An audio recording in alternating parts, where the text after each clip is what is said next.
할렐루야, 좋은 아침입니다. 오늘도 말씀을 하루를 시작합니다. 슬기로운 아침 시간 나훔 3장 말씀입니다. 사람은 누구나 여러 감정을 갖고 있습니다.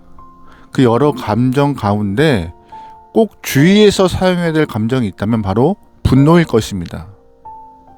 사실 사람은 누구나 크고 작은 분노를 가슴에 품고 있어요. 하지만 이 분노를 어떻게 사용하느냐에 따라서 공동체와 자신에게 미치는 영향이 달라집니다. 적절하고 합당한 분노는 자신뿐만 아니라 공동체에게도 유익이 되지만 반대로 분노를 잘 못 다스리면 관계가 깨지고 공동체가 파괴되는 것은 어렵지 않게 볼 수 있습니다. 하나님도 역시 이 분노의 감정을 갖고 계세요. 하지만 우리는 그 하나님의 분노를 거룩한 분노라고 해요. 왜냐하면 하나님의 분노는 치우침이 없기 때문입니다. 또한 하나님의 분노는 백성들을 살리기 위한 분노이고 무너진 질서를 회복하기 위하여서 꼭 필요하기 때문입니다. 예를 들어 볼까요? 예수님이 공생의 과정 가운데 몇 번의 분노의 모습을 보이셨는데 그 중에 대표적인 사건이 성전 정화 사건입니다. 주님께서 성전에 들어가셨을 때 돈 바꾸는 자들과 비둘기 파는 자들, 짐승 파는 자들이 뒤섞여서 거의 성전이 시끌벅적한 시장처럼 되어 있었어요. 그때 예수님께서는 비둘기 파는 사람들의 상을 엎으시고 돈 바꾸는 사람들을 성전 밖으로 내쫓으셨습니다. 그리고 목청 높이셔서 내 아버지의 집은 기도하는 집인데 너희가 아버지의 집을 강도의 굴혈로 만들었다고 굉장히 화를 내시죠. 성전 사건에서 보였던 예수님의 분노도 거룩한 분노입니다. 왜요?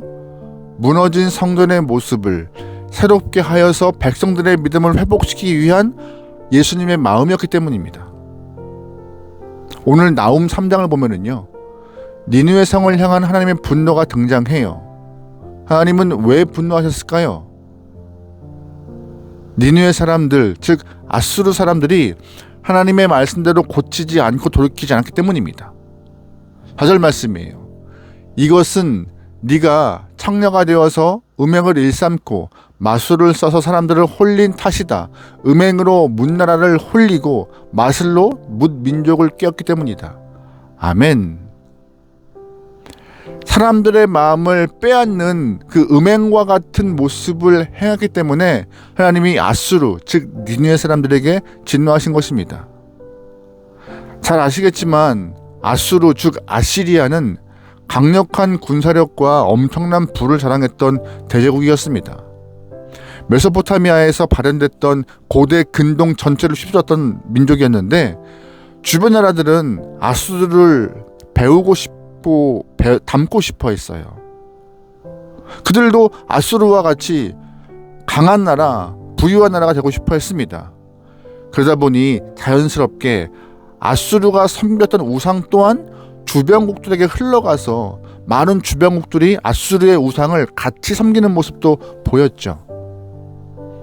멀리서 볼 필요 없습니다. 북이스라엘과 남유다에서도 아수르가 섬기는 우상을 같이 섬겨왔어요.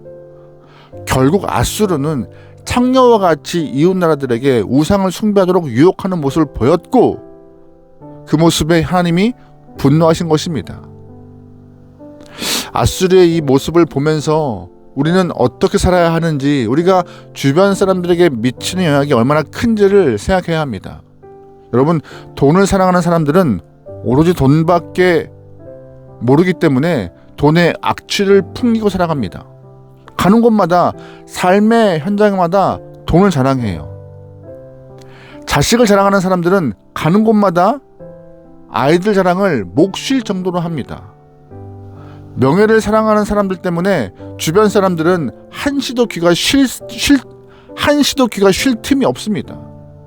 내 마음속에 무엇을 갖고 있느냐에 따라서 이웃들이 영향을 받게 돼요. 우리의 심령 한가운데 누가 있죠? 성도로서 우리의 마음 한가운데 예수님이 모시고 있다면 우리가 가는 곳마다 만나는 사람마다 하나님을, 예수님을, 복음을 증거해야 할 것이며 예수의 피 묻은 복음을 통하여서 그들에게 생명을, 하나님의 은혜를 선포할 수 있는 귀한 영혼 되면 좋겠습니다.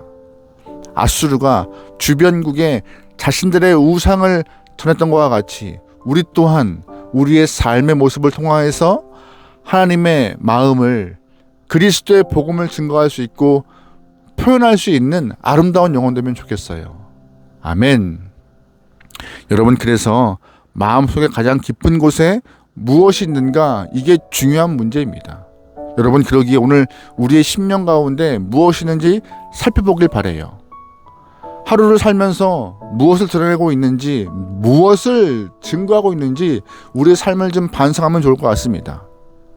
아수르가 우상을 숭배하고 증거하는 것이 하나님 분노의 시발점이 된 것과 같이, 혹시 내 마음속에 있는 나도 모르는 우상을 통하여서 다른 사람에게 안 좋은 모습을 보여주고 있지 않은지, 우리의 존재와 일상이 하나님의 근심거리 되고 있지 않은지, 내가 표현하고 있는 것 때문에 하나님의 마음을 슬피하고 있지 않은지 스스로를 좀 돌아볼 수 있는 귀한 시간이면 좋을 것 같아요.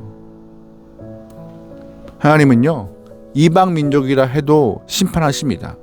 6절 말씀이에요. 오물을 너에게 던져서 너를 부끄럽게 하고 구경거리가 되게 하겠다. 아멘. 하나님께서는 아수르를 심판하시는데 심판 가운데 던져서 주변 사람들이, 주변 나라가 보게끔 구경거리가 되게 하겠다라고 말씀하십니다. 왜 이렇게 하셨을까요? 아수르가 사랑했던 우상 때문입니다.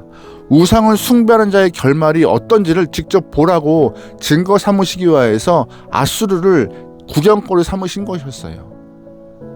만약 우리가 마음 한가운데 하나님이 아닌 다른 것을 섬기고 있다면, 하나님보다 더 큰 것들을 갖고 있다면 하나님은 우리를 결국 아수르와 같이 심판하실 것입니다. 하나님께서 이렇게 이방 민족을 심판하시는 것을 보면 세계가 분명 하나님 손에 있음을 여러분 꼭 기억하셔야 합니다. 하나님께서는 선지자 나훔보다 100년 전에 이미 요나를 보내셨어요. 북이스라엘 선지자 요나를 아수르의 수도 니느웨에 보내시고 회개를 촉구하셨죠. 하나님은 이스라엘뿐만 아니라 온 세상 열방까지도 다스리는 사실을 기억하셔야 할 것입니다. 이스라엘의 하나님이 아닙니다. 온 세상의 하나님이십니다.